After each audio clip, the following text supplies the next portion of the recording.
Sobat Maestro, sesaat lagi kita akan bersama-sama mengikuti ibadah Raya Minggu bersama Gereja Isa Al-Masih Jemaat Lengkong Besar. Selamat mengikuti.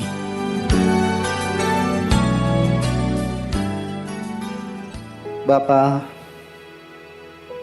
terima kasih untuk waktu yang begitu berharga yang Bapa berikan terhadap setiap kami, di mana kami boleh memuji, memuliakan dan mengagungkan Kau. Terimalah semuanya ini sebagai dupa yang harum yang menyenangkan hati-Mu.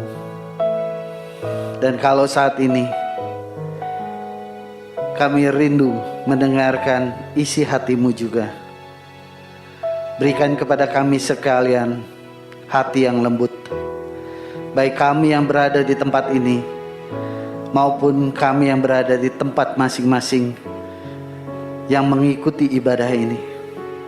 Bapa yang memberkati setiap kami, sehingga kami memperoleh kekuatan, memperoleh keberanian untuk melangkah, dan bahkan memperoleh kemenangan melalui berkat daripada Bapa.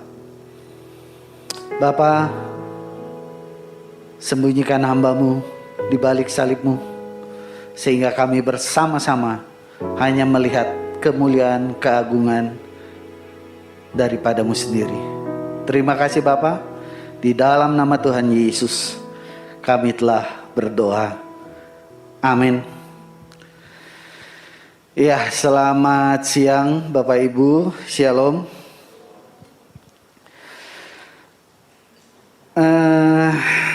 Tidak terasa ya, kita sudah memasuki bulan yang kedua di tahun yang baru ini. Dan tidak terasa juga C19 sebentar lagi akan berulang tahun yang pertama. Mungkin untuk di dunia sudah berulang tahun, tapi untuk di kita masih nunggu 1 bulan. Tapi dalam keadaan seperti ini, kita sudah melewatinya hampir 1 tahun. Usia saya saat ini 50 lebih sedikit. Mungkin ada yang lebih muda dari saya, tapi mungkin juga ada yang lebih tua dari saya. Tetapi saya boleh mengatakan, selama usia saya sampai hari ini, belum pernah saya melihat suatu masalah yang begitu besar mencekram dunia ini. Walaupun di sana sini ada seakan-akan diungkapkan, pernah berapa ratus tahun yang lalu ada seperti ini, tapi berbeda juga. Pernah. Hal itu menimbulkan harapan untuk kita terlepas dari hal seperti ini. Tetapi di lain sisi, jangan-jangan kita menyepelekan apa yang terjadi saat ini.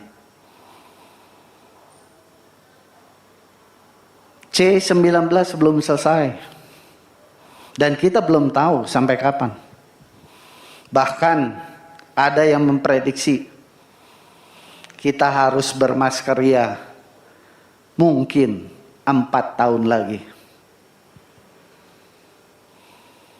Hal ini belum beres. Kita bertubi-tubi membaca, mendengar, bahkan mungkin mengetahui langsung bencana-bencana yang terjadi. Banjir. Saya dapat kabar Gereja Isa Al-Masih di Semarang kena longsor, gempa bumi, gunung berapi aktif, dan mungkin masih banyak lain lagi. Apakah itu cuma di negara kita?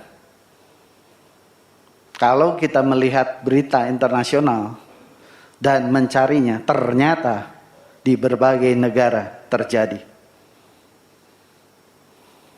Bagaimana sikap kita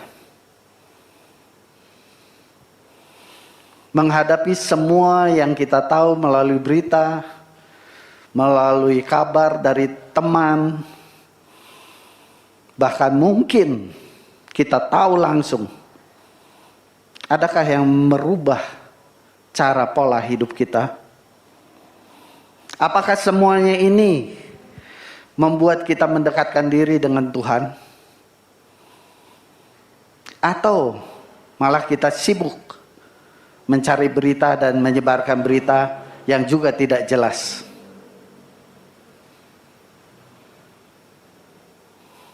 Alkitab mengingatkan, pada zaman akhir hal-hal ini akan terjadi. Kemudian C19 tadi saya katakan hampir berulang tahun yang pertama. Adakah itu merubah cara kita di dalam beribadah? Oh iya, seperti sekarang. Satu bangku cuma diisi 2. Oke. Oh, harus jaga jarak, harus pakai masker. Ya. Kemudian waktu kita di rumah, punya waktu lebih untuk membaca firman Tuhan, punya waktu lebih untuk berdoa, punya waktu lebih untuk merenungkan firman Tuhan, atau punya waktu lebih untuk main game,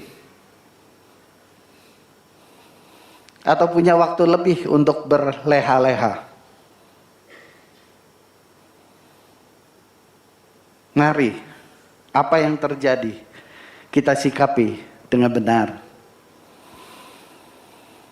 Karena saya tadi katakan, usia saya 50 lebih sedikit, dan belum pernah saya tahu ada bencana yang begitu besar yang terjadi sedemikian global. Dan kalau kita tidak mau menanggapi ini sebagai peringatan, dan kita tidak makin mendekatkan diri dengan Tuhan, apa yang mau kita lakukan? Apa kita cukup berani untuk menghadapi semuanya? Apa kita merasa pasti bisa keluar sebagai pemenang di dalam seluruh keadaan dunia seperti ini saat ini? Tema kita untuk minggu ini adalah Allah sumber kekuatan. Kembali saya mau tegaskan, ini bukan kebetulan. Ini adalah kasih karunia. Tuhan mau mengingatkan kita. Sekaligus Tuhan memberikan pengharapan dan gairah untuk kita boleh tahu hal ini. Dan kalau dikatakan Allah sumber kekuatan, maka kita tahu ada sumbernya. Dan kita harus terkoneksi dengan sumber tersebut. Dan koneksi merupakan tema 1 bulan ini. Kita akan diajak untuk selalu merenungkan apa yang menjadi kehendak Tuhan melalui semuanya selama 1 bulan ini. Dan saya betul-betul berharap bahwa ini akan menjadi kekuatan, bahkan merubah cara kita di dalam pengenalan kita akan sumber kekuatan kita. Ayat yang diberikan kepada kita terambil dari Mazmur 28, ayat yang ke-7 dan ke-8. Tuhan adalah kekuatanku dan perisaiku. Kepadanya hatiku percaya. Aku tertolong, sebab itu beria-ria hatiku. Dan dengan nyanyianku aku bersyukur kepadanya. Tuhan adalah kekuatan umatnya dan benteng keselamatan bagi orang yang diurapinya.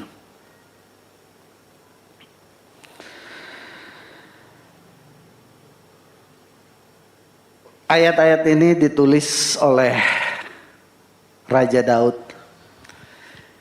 yang tentu sebagian besar dari kita atau bahkan semua dari kita tahu bahwa Raja Daud kenyang dengan yang namanya pertempuran.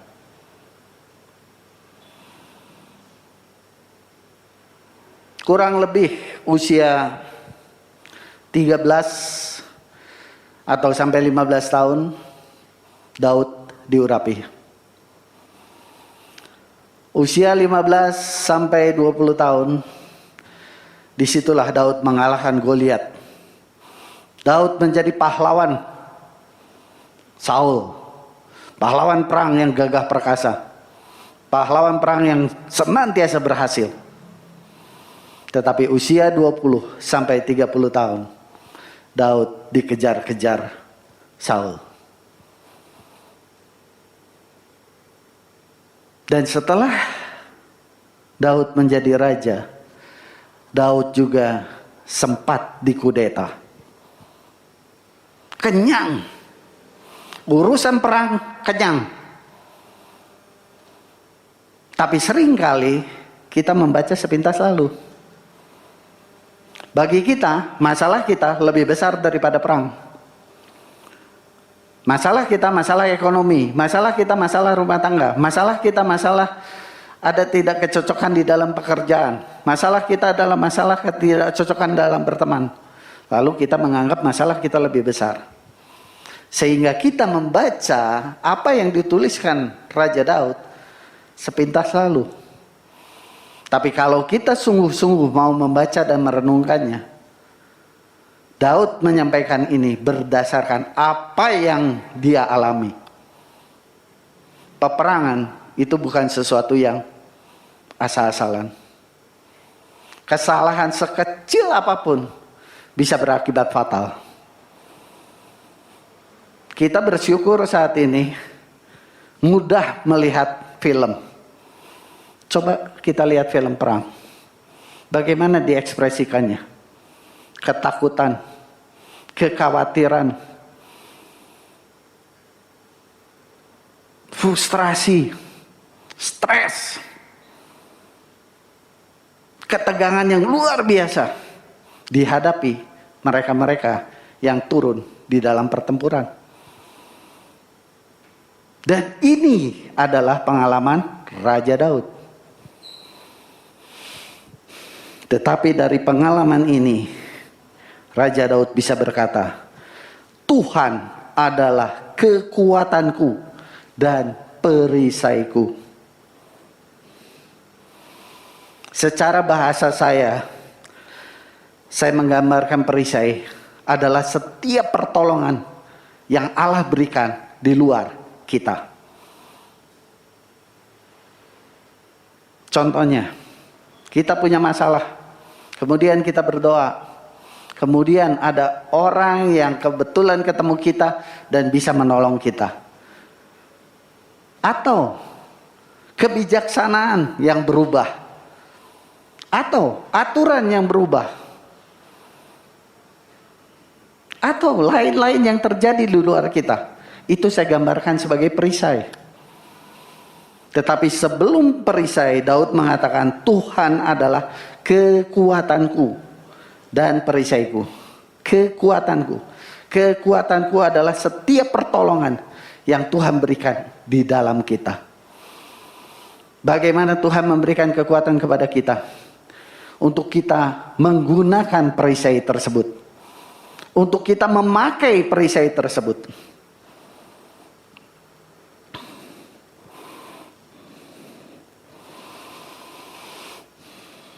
Jangan sampai kita kalah sebelum berperang. Kenapa? Karena kita tidak punya kekuatan. Kita tidak bisa mengangkat perisainya. Tetapi berdasarkan pengalaman Raja Daud, dia masuk ke dalam pertempuran. Dia katakan, Tuhan adalah kekuatanku dan perisaiku.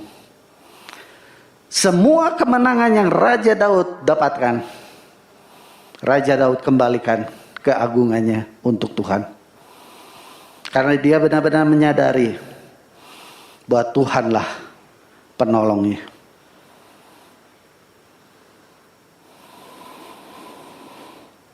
Setiap kita sebaiknya dan seharusnya memiliki pengalaman pribadi bersama dengan Tuhan, bersama dengan penolong kita.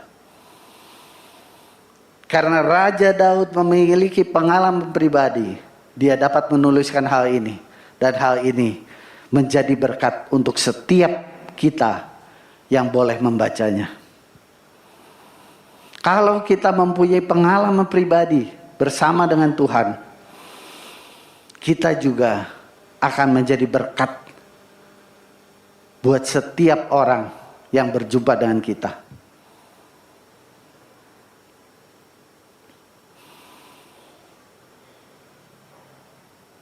Saya pernah mengalami suatu masalah beberapa saat yang lalu. Dan buat saya masalah itu begitu besar dan begitu menakutkan. Dan saya tahu saya harus beriman. Tapi saat itu saya merasa bahwa saya tidak cukup beriman. Saya membaca firman Tuhan dan saya teringat kepada ayat yang mengatakan iman timbul dari pendengaran. Pendengaran akan firman Tuhan. Maka saya berusaha membaca. Dan pada saat saya membaca, saya juga banyak pertanyaan tentang yang saya baca.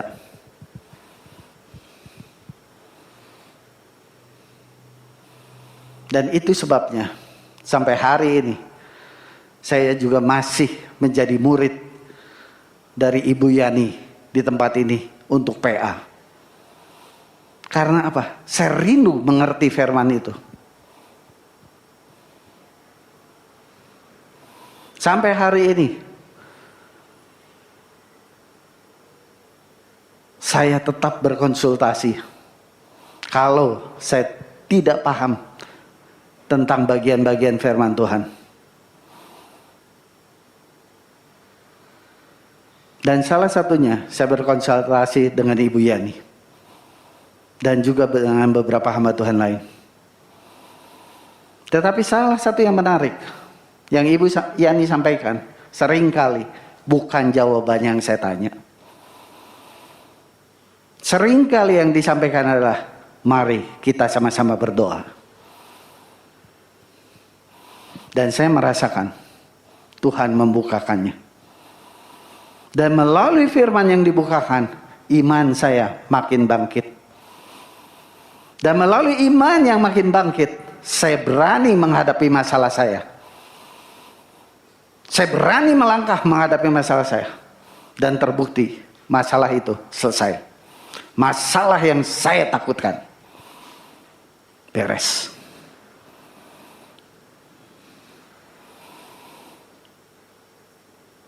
Dan kita lihat di dalam kalimat, masih di dalam ayat 7, kalimat yang kedua, kepadanya hatiku percaya.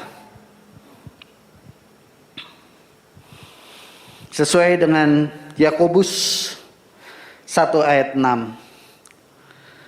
mengatakan jangan bimbang. Orang yang bimbang tidak memperoleh apa-apa. Dan di sini kembali Raja Daud menorehkan pengalamannya bersama Tuhan. Kepadanya hatiku percaya.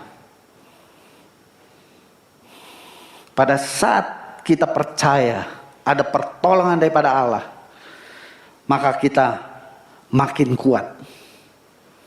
Maka kita akan melangkah dengan berani. Dan kita akan yakin kalau kita punya penolong. Tapi bisa bayangkan, kalau kita sendiri tidak percaya bahwa ada yang menolong, ada yang menyertai kita, dan kita menghadapi masalah yang begitu menakutkan, apa yang terjadi?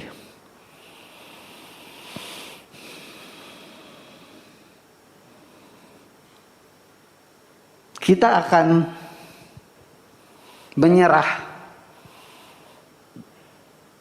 atau kita mudah menyerah, atau bahkan kita melarikan diri. Dan kita tahu, kalau kita mudah menyerah atau menyerah, bahkan melarikan diri, berarti masalah itu yang menang.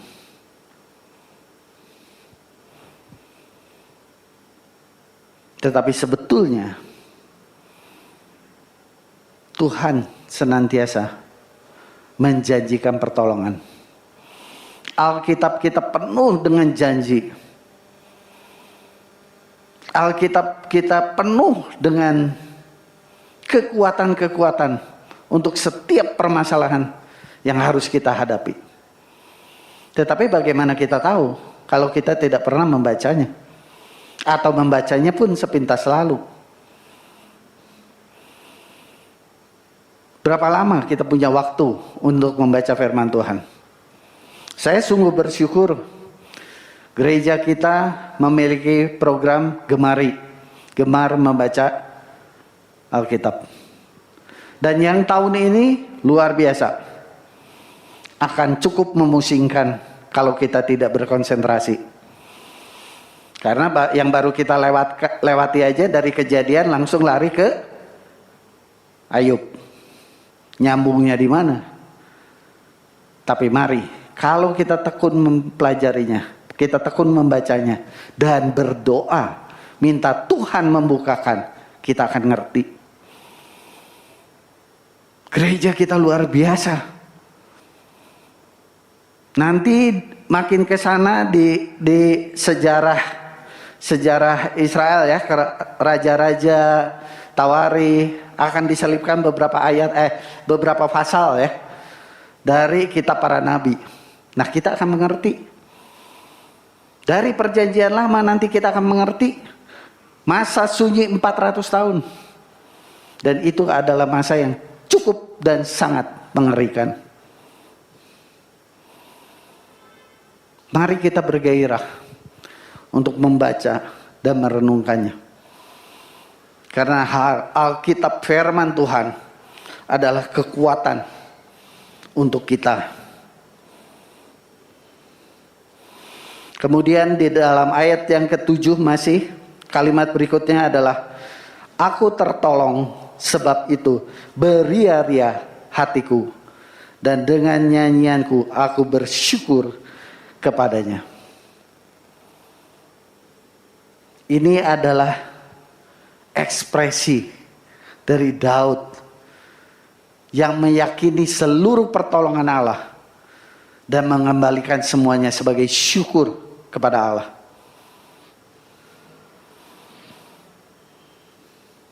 Daud bersyukur atas semuanya ini, dan beliau menuliskan hal ini termasuk untuk mensyukuri semuanya itu, dan bahkan menjadi kekuatan untuk kita. Seringkali kita menghadapi masalah, lalu kita berseru-seru kepada Tuhan, kita berteriak-teriak kepada Tuhan. Tetapi setelah masalah itu lewat, kita mulai mengatakan, iya, saya waktu itu kebetulan punya kenalan, jadi bisa membereskan masalah saya.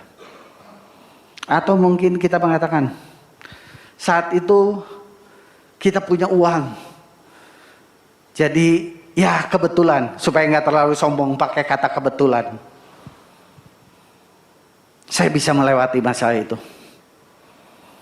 Atau kita mengatakan, ya karena saya cerdik, sehingga saya bisa mengatasi masalah itu. Seringkali tanpa sadar, kita mencuri kemuliaan Tuhan. Padahal kita bisa lihat apa yang Raja Daud lakukan. Raja Daud bersyukur dan memuji Allah. Dan kita juga kenal, selain Raja Daud sebagai seorang raja yang kenyang berperang, Raja Daud juga adalah seorang pemuji yang benar-benar memuliakan dan mengagungkan Tuhan. Kenapa hal itu bisa terjadi? Karena pujian pengagungannya lahir dari hati yang memang mengalami. Bukan kata orang. Bukan kata orang Allah berkuasa. Bukan kata orang Allah hebat. Bukan kata orang Allah penolong. Tetapi Daud mengalaminya. Saya rasa dari kita juga pernah mengalami dan merasakan hal tersebut. Yang paling sederhana, pasti dari kita ada yang pernah minta, Tuhan kalau boleh hujan berhenti dong. Betul nggak? Pasti ada. Tapi setelah ngomong hujan berhenti dan berhenti, besok lusa kita bilang kebetulan waktu itu hujan berhenti. Kita lupa mensyukuri bahwa kita meminta kepada Allah supaya hujan berhenti. Setelah lebih lama lagi kita bilang waktu itu berhenti ya hujannya, lupa. Lupa pertolongan Tuhan. Ya kalau kita lupa pertolongan Tuhan, bagaimana kita mau bersyukur?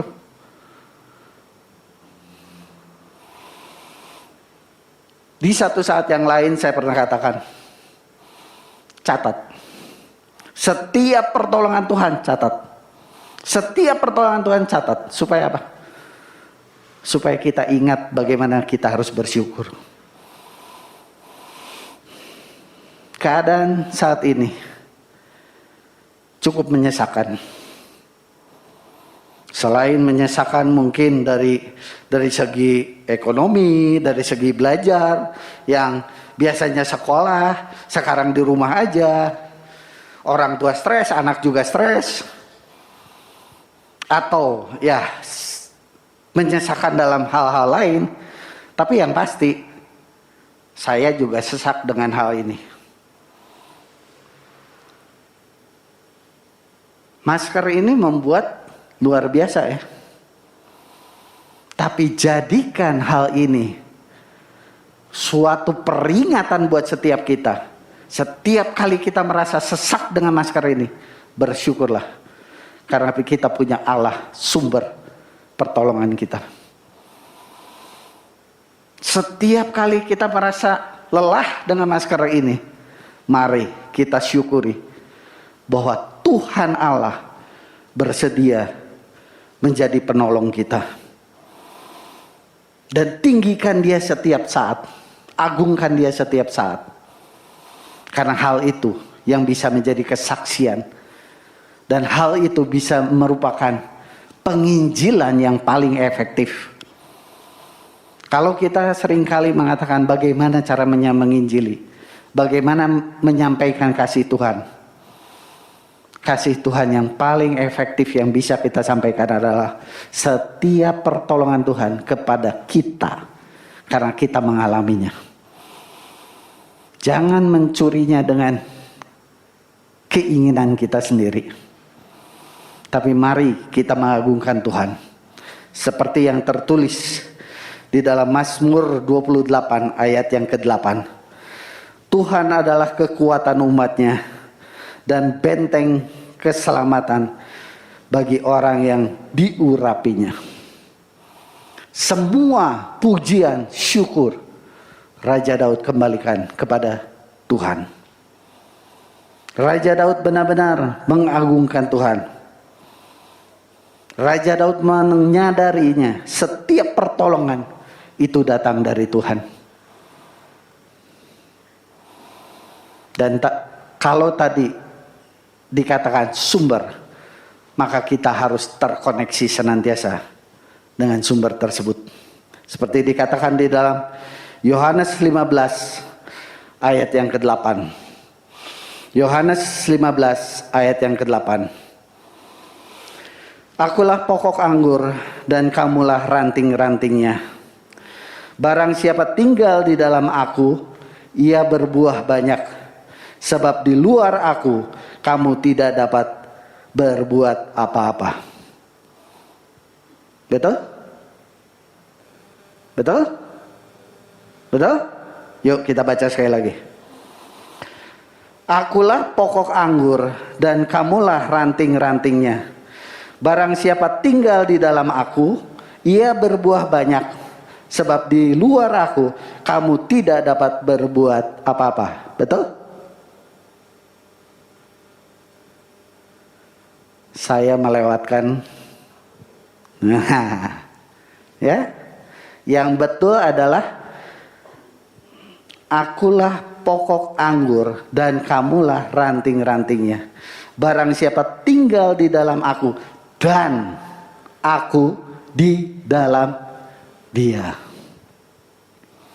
Kalau kita merenungkan betul-betul firman ini adalah perwujudan kerendahan hati Allah. Bahwa Allah pun bersedia tinggal di dalam kita dan terkoneksi dengan kita. Selain Allah mengingatkan kita harus terkoneksi dengan sumber, tapi Allah bersedia terkoneksi juga dengan kita. Kalau Allah begitu rendah hati, kenapa kita harus sombong?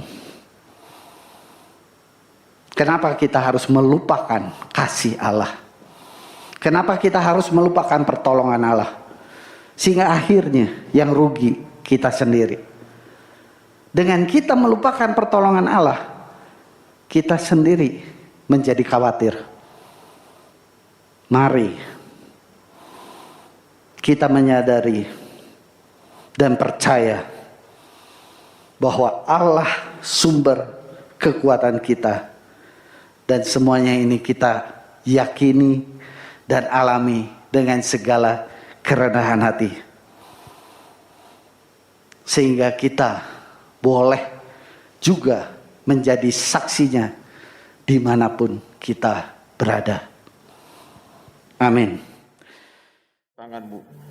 Saudara-saudaraku kekasih di dalam Tuhan Yesus Kristus, saatnya kita menyiapkan untuk waktu kita masuk di pekan yang baru.